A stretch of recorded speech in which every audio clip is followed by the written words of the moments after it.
I'm Janet Headrick. I am a Virginia Beach resident.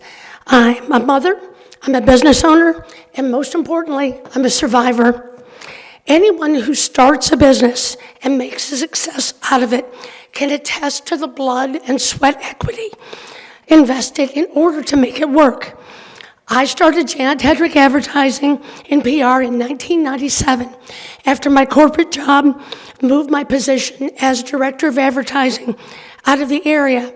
And at that time, as a married woman with a young child, I was unable to go. It just wasn't done. You stayed with your husband.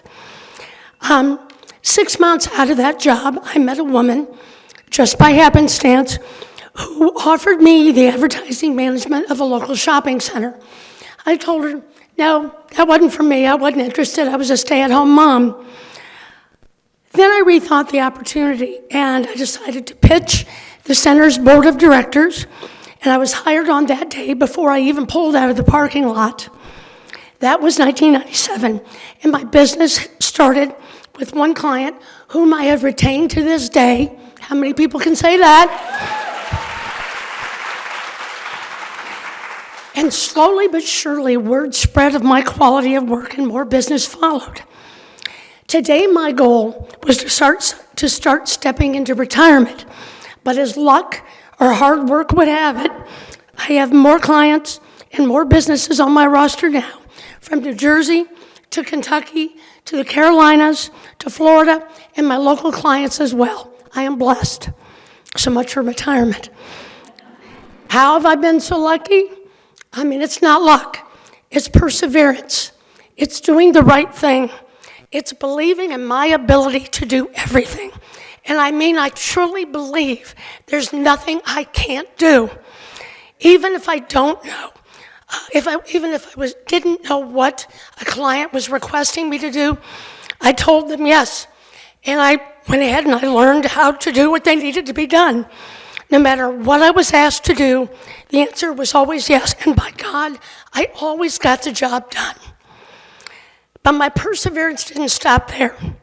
In 2005, I found a lump in my neck. Visited an ENT only to be told I had an incurable cancer, one of the worst, and I would need to undergo surgery. It was a horrible diagnosis received during a horrendous divorce while raising our daughter alone. My surgery was followed with chemo and radiation, which I refer to as living hell on earth. It was one of the hardest things I've had to endure, but that was only the beginning. In 2010, the oncologist told me, you're cancer-free, and we were celebrating. I'd made it 5 years. That day, I asked her about a sore I had on my tongue. She told me it was a canker sore. My dentist concurred it was a canker sore. Guess what? To make a long story short, I now had tongue cancer that was caused by the radiation I'd received previously. Through the years that followed, I endured 2 more surgeries, including partial removal of my tongue. Think about that. Heavier chemo and more serious proton radiation, all while continuing to run my business and raise my daughter alone. Thank you. My cancer returned no less than 4 times. And in 2020, I was diagnosed as stage 4, metastatic, and inoperable. I was given months.